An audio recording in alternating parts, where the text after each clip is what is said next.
There are things coming down the pipeline on the artificial intelligence front that are just going to make your hair stand on end within the next year, because there is so much transformation going on in that domain. And that's been the case particularly for the last 6 months, that it's almost unimaginable. You're going to see things you just can't possibly. How many of you clap? How many of you know what ChatGPT is? Okay. So not very many. So I'll tell you what ChatGPT is, just so you know, because you need to know this. And I don't know what sort of technological revolution this is. Gutenberg press level? It's something like that. This is a big deal. So this AI system, it's a general language processing model, was released about a week and a half ago. And I went and interacted with it. It's an AI system, artificial intelligence system.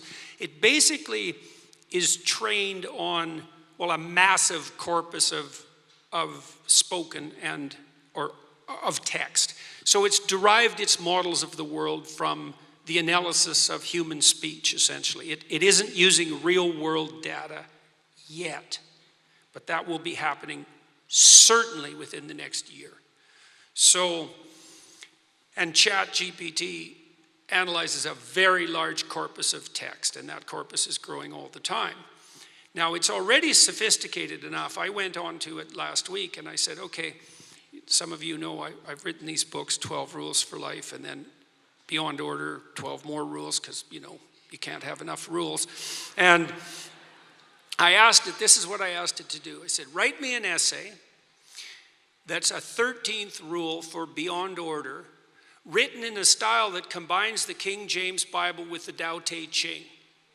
That's pretty difficult to pull off, you know. Any one of those things is hard.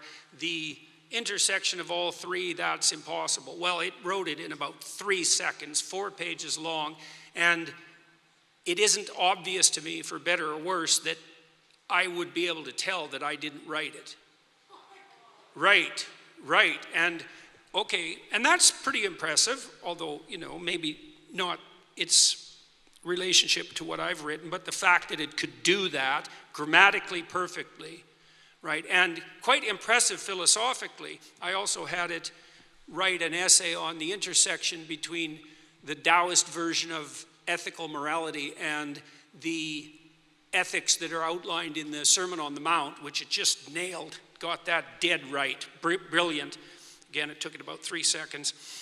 There was a computer engineer who purported to work for Tesla. He asked ChatGPT, he said, look, I work for Elon Musk, but I haven't been doing much for the last week, so I need you to write me 10 bullet points about what I probably would have done as a engineer at Twitter. What 10 things did I do last week that were productive and valuable? And, oh, if you don't mind, write me the accompanying computer code that goes with each project. And it did that too, 3 seconds, and the computer code works. Right, and so, okay, so that's already there. So then a university professor did this. He thought, oh, that's interesting. Any student will be able to write any essay on any topic with ChatGPT. And someone gave it an SAT, by the way, and it scored about as well as the average student in a well-functioning public university. So that's how smart it is. So that's basically an IQ test. He said, write me an essay, gave it a topic, wrote the essay. He said, now grade it. Said if we can automate the students, we should be able to automate the professors too. And so it provided a complete, comprehensive analysis of its own essay with grade. It wrote, someone else asked it, write the screenplay and describe the characters for the next $900 million Hollywood blockbuster. It's like, bang, plot, characterizations. Then someone else took the descriptions of the actors and said, generate photorealistic computer images for each actor. And all the AI systems could do that. So I'm going to tell you what's going to happen next.